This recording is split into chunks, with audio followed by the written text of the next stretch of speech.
Telugu Desam party చరిత్రను తిరగరాస్తారని కాదు. Telugu Desam party అనేటువంటిది అదొక గొప్ప చరిత్ర. 40 సంవత్సరాల క్రితం ఆనాడు ఉన్నటువంటి ప్రత్యేకమైన పరిస్థితులను బట్టి తెలుగు వాళ్ళ కోసం ఒక ప్రాంతీయ పార్టీగా ఏర్పడి దేశ రాష్ట్ర రాజకీయాలన్నింటినీ కూడా ఇచ్చేసినటువంటిది ఎంతోమంది కార్యకర్తల యొక్క బలం ఉంది.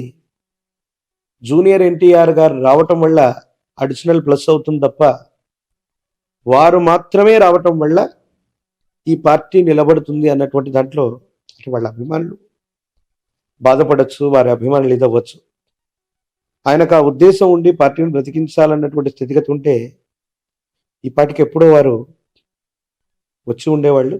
నాకు తెలిసి ఆంధ్రప్రదేశ్ కాకుండా సమీప భవిష్యత్తులో తెలంగాణకు సంబంధించిన రాజకీయాల్లోకి జూనియర్ ఎన్టీఆర్ గారు వచ్చేటువంటి అవకాశం, అంటే తెలంగాణకు సంబంధించినటువంటి తెలుగుదేశం పార్టీ ఇక్కడ కొంచెం చాలా తక్కువగా ఉన్నటువంటి ప్రస్తుతం ఉన్నటువంటి పరిస్థితుల్లో సమీపమైన భవిష్యత్తులో ఈ కుటుంబ సభ్యులందరూ కూడా కలిసి తెలంగాణకు సంబంధించినటువంటి విభాగం ఏదైనా జూనియర్ ఎన్టీఆర్ గారికి ఇస్తే అది మంచి అడ్వాంటేజ్ అయ్యే అవకాశం ఉంది. తప్పనిసరిగా ఒక మంచి రాజకీయ నాయకుడిగా ఆయన రాణించగలిగినటువంటి యోగ్యత, ఆ పరిపక్వమైనటువంటి గుణాలు ఉన్నాయి. ఇది ఏపీ లేదా ఉభయ తెలుగు రాష్ట్రాలు మొత్తం జరగకపోవచ్చు, తెలంగాణ రాజకీయాల్లో క్రియాశీలకంగా ఉండేటువంటి అవకాశం అది కూడా ఇప్పుడు అని చెప్పలేం, సమీప భవిష్యత్తులో జరిగితే జరగచ్చు. ఇక్కడ బిఆర్ఎస్ పరిస్థితి ఏంటి? కేసీఆర్ గారి ఆరోగ్యం కావచ్చు, కేటీఆర్ గారి లీడర్షిప్ అవ్వచ్చు. ఇకపై ఆశ్లేష నక్షత్రం, కర్కాటక రాశి, అష్టమ శని ప్రభావం ఒకటి కేసీఆర్ గారి యొక్క జాతకంలో ఉంది. గురు సంబంధమైనటువంటి బలం తక్కువగా ఉంది. ఆరోగ్యం, వ్యక్తిగతమైన జీవితం, భద్రతాపరమైనటువంటి విషయాలు, వీటిలో కొన్ని ఇబ్బందులు వచ్చేటువంటి అవకాశం ఉంది. ఇప్పటికే వాడికి ఎముకలకు సంబంధించినటువంటి సర్జరీ కూడా ఏదో జరిగినట్టుగా. కేటీఆర్ గారు మృగశిర నక్షత్రం, సమీపమైనటువంటి భవిష్యత్తులో వారసత్వ రాజకీయాల్లో ఒక వ్యక్తి యొక్క పేరును నిర్ణయించగలిగితే బీఆర్ఎస్ భారత రాష్ట్ర సమితి మనుగడ అన్నటువంటిది బాగానే ఉంటుంది. కానీ కేసీఆర్ గారి యొక్క జాతకంలో మళ్ళీ ఆయన నేతృత్వంలోని బీఆర్ఎస్ ముఖ్యమంత్రి లేదా మళ్ళీ మూడోసారి ఆయన అధికారంలోకి వచ్చేటువంటి స్థితిగతులు ఆయన జాతకంలో ఖచ్చితంగా మళ్ళీ అవకాశాలు ఉన్నాయి. అంటే వచ్చే 5 ఏళ్లలో అని చెప్పలేం. ప్రస్తుతానికి రేవంత్ రెడ్డి గారి యొక్క నేతృత్వంలోని ఈ ప్రజాస్వామ్య వ్యవస్థలో సుస్థిరమైన ప్రభుత్వం ఉండాలని మనం కోరుకుంటాం. కానీ ఏదైనా కారణాల వల్ల కేసీఆర్ గారి యొక్క నేతృత్వంలోని బీఆర్ఎస్ కానీ, కేటీఆర్ గారి యొక్క నేతృత్వంలోని బీఆర్ఎస్ కానీ ఈ 5 సంవత్సరాల్లో మళ్ళీ ఏదైనా అటువంటి అవకాశాన్ని చేజెక్కించుకునే అవకాశం ఉంది.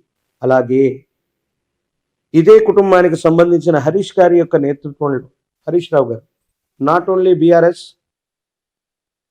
ఆయన ఖచ్చితంగా తన జీవిత కాలంలో ముఖ్యమంత్రి పదవి అధిరోహించగలిగినటువంటి సంభావ్యత వారి జాతకంలో ఉంది. హరీష్ రావు గారు అంటే కేసీఆర్ గారి యొక్క కుటుంబం నుంచి 1 నుంచి 3 ముఖ్యమంత్రుల్ని, అంటే కేసీఆర్ గారు ఆల్రెడీ ముఖ్యమంత్రి అయ్యారు, మరో 1 లేదా 2 ముఖ్యమంత్రులు ఆ కుటుంబం నుంచి రాబోతున్నారు. బీఆర్ఎస్ భవితవ్యానికి ఎటువంటి ఇబ్బంది లేదు. టీఆర్ఎస్ బీఆర్ఎస్గా మారిందనో, బీఆర్ఎస్ టీఆర్ఎస్గా మారిందనో ఇది జరుగుతుందని చాలా మంది మాట్లాడుకుంటారు, అది వేరే సంగతి. హరీష్ రావు గారు, కేటీఆర్ గారు భవిష్యత్తులో ముఖ్యమంత్రి స్థానాన్ని అధిష్ఠించగలిగిన స్థితిగతుల్లో ఉన్నారు. కానీ హరీష్ రావు గారు బీఆర్ఎస్ నుంచే ముఖ్యమంత్రి అవుతారని నేను చెప్పాను. ఓకే, అంటే ఆ పార్టీ నుంచి బయటకు వచ్చే అవకాశం ఉందంటారు. దేశ కాలమాన పరిస్థితులను బట్టి, అప్పుడున్న అవకాశాన్ని బట్టి బాంబు పేల్చారు ఇప్పుడు మీరు. యాక్చువల్లీ బీఆర్ఎస్ ముఖ్యమంత్రి అవుతారు కానీ బీఆర్ఎస్ నుంచి కారు అది ఎందుకని అనవలసి వచ్చిందంటే, కేసీఆర్ గారు భవిష్యత్తు వారసుడిగా కేటీఆర్నే ప్రకటిస్తారు. ప్రస్తుతానికి ప్రధాన కార్యదర్శి అవ్వచ్చు, లేకపోతే అధ్యక్షుడి తర్వాత సమితి స్థానంలో కేటీఆర్ గారే ఉన్నారు.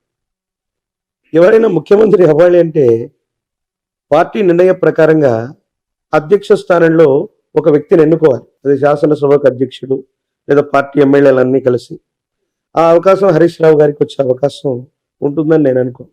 కానీ ఖచ్చితంగా ఆయన హరీష్ రావు గారు సమీప భవిష్యత్తులో తెలంగాణకు సంబంధించిన ముఖ్యమంత్రిగా వారు ఉండబోతున్నారు, నో డౌట్ అట. రైట్.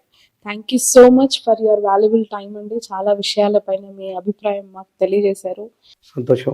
జై వీరబ్రహ్మ, జై Govindamma. My love for nutritious food choices, healthy lifestyles, and helping people cultivate these changes in their daily lives motivates me. I have explored a few options, but Sun Institute is the obvious choice for my journey. Sun International, Hyderabad, Visakhapatnam.